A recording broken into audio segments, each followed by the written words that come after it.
बिल्कुल ऑथेंटिक हिसाब देंगे आपको हम कि कितने गूगल फॉर्म पहुंच सकते हैं और कितने फॉर्म रिजेक्ट हो सकते हैं कि नहीं हो सकते हैं। तो पहली बात समझा दूं कि 2011 में इस एग्जाम में कुल लगभग 2,15,000 बच्चे पास हुए थे यूपी टेट में। अब उस आकलन के तहत 2,15,000 बच्चे पास हुए थे उस समय। आज 14 साल लगभग हो रहे हैं। तो उसके बाद तमाम वैकेंसी आई, चाहे राज्य सरकार से आई हो टीचर में, चाहे केंद्र सरकार की आई हो, चाहे रेलवे की आई हो, चाहे पुलिस की आई हो। तमाम वैकेंसी को देखते हुए ये तो आप मान लोगे कि उस 2,15,000 में कम से कम 1 लाख लड़के कहीं न कहीं एडजस्ट हो चुके होंगे, क्योंकि 14 साल कोई कम नहीं होता है।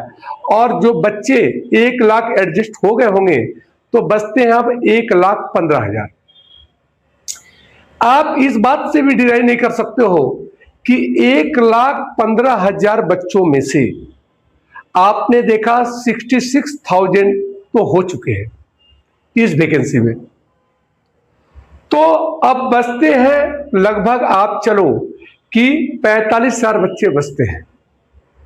एक आकलन, एक रिपोर्ट आप भी सोच सकते हो कि 45,000 बच्चे बचते हैं। अब इन बच्चों में ये मान लो 10,000 बच्चे ऐसे होंगे जो शायद उन्हें पता भी ना हो। बहुत सारे बच्चे आते हैं, अभी गूगल फॉर्म मिलेगा कि नहीं मिलेगा, ऐसे ऐसे कमेंट आते हैं।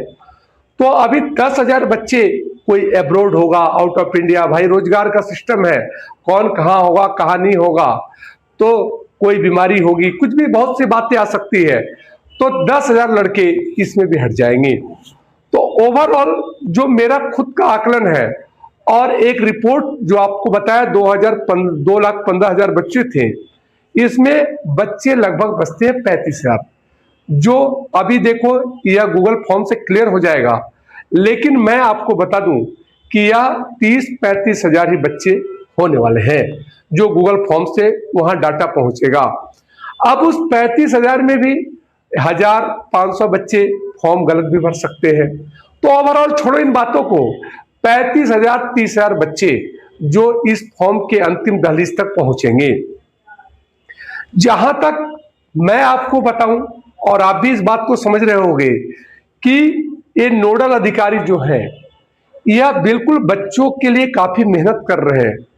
तो जो फॉर्म रिजेक्शन का मामला है, तो हमें नहीं लगता है कि जो नोडल अधिकारी दिन रात इतना मेहनत करके बच्चों के भविष्य के लिए इस कहानी को यहां तक ले आए, वह किसी के फॉर्म को रिजेक्ट भी करेंगे, क्योंकि उन्हें अच्छी तरह से पता था केस 14 साल पुराना है, 10 साल पुराना है, 12 साल पुराना है। तो बहुत लड़कों के पास आईए नंबर नहीं होगा, सीरियल नंबर नहीं होगा। इसलिए उन्होंने गूगल फॉर्म में 3 चीजों को नेसेसरी हटा दिया था। और मेन चीज क्या रखा था? नाम, fathers name, email, phone number, TET का रोल नंबर और टेट के मार्क्स, जो कंपलसरी था। और उम्मीद है ये सारे बच्चे इसे सही भरे होंगे। और रिजेक्शन में अगर आप इस 5-6 में कोई गलती कर दिया आपने, तो इसका तो कोई रिजल्ट नहीं है। लेकिन बाकी इतने अच्छे नोडल अधिकारी हैं कि उन्हें सारी बातें पता है कि क्या मिल सकता और कहां दिक्कत आ सकती है। तो उन्होंने 3 कॉलम को भरने के लिए तो कहा था, लेकिन कंपलसरी में नहीं रखा था, क्योंकि ये आपके लिए यह संघर्ष कर रहे हैं। ये अपने लिए नहीं कर रहे हैं, ये आपके लिए कर रहे हैं। जहां तक कुछ बच्चों ने कहा हमारे कमेंट सेक्शन में आके कि 16,000 का पहले लगना चाहिए, 14,000 का पहले। निश्चित तौर पर हम भी चाह रहे हैं, सब चाह रहे हैं 16,000 का पहले लगे, 14,000 का पहले लगे।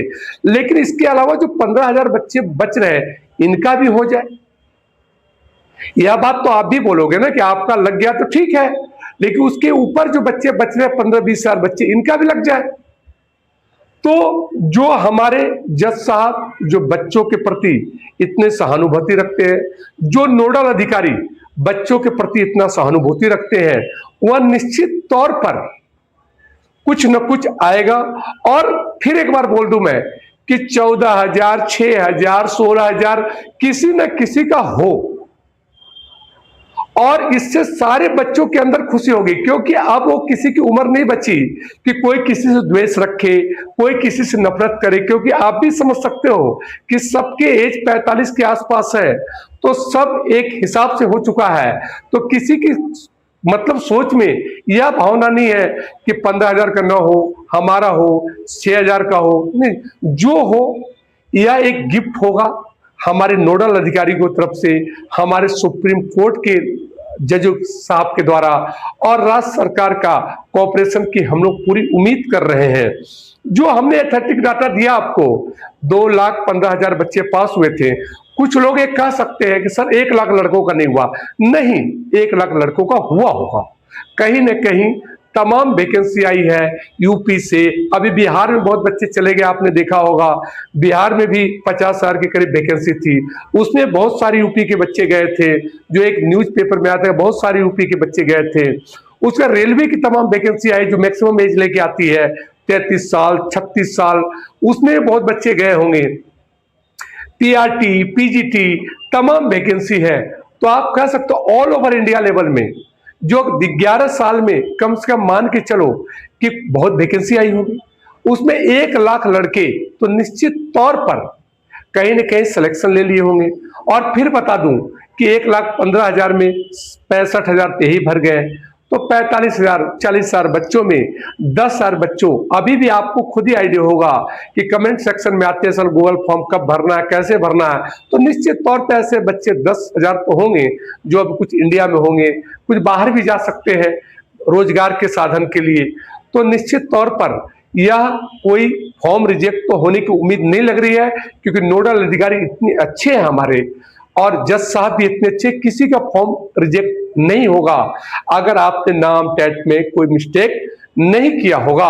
और फिर सभी बच्चों की तरफ से जो अगली सुनवाई होने वाली है कल परसों, तो राज्य सरकार एक सही, भगवान की कृपा से एक सही डिसीजन दे, और किसी न किसी का उस दिन डिसीजन नौकरी का आना चाहिए, ऐसी उम्मीद रखे हैं।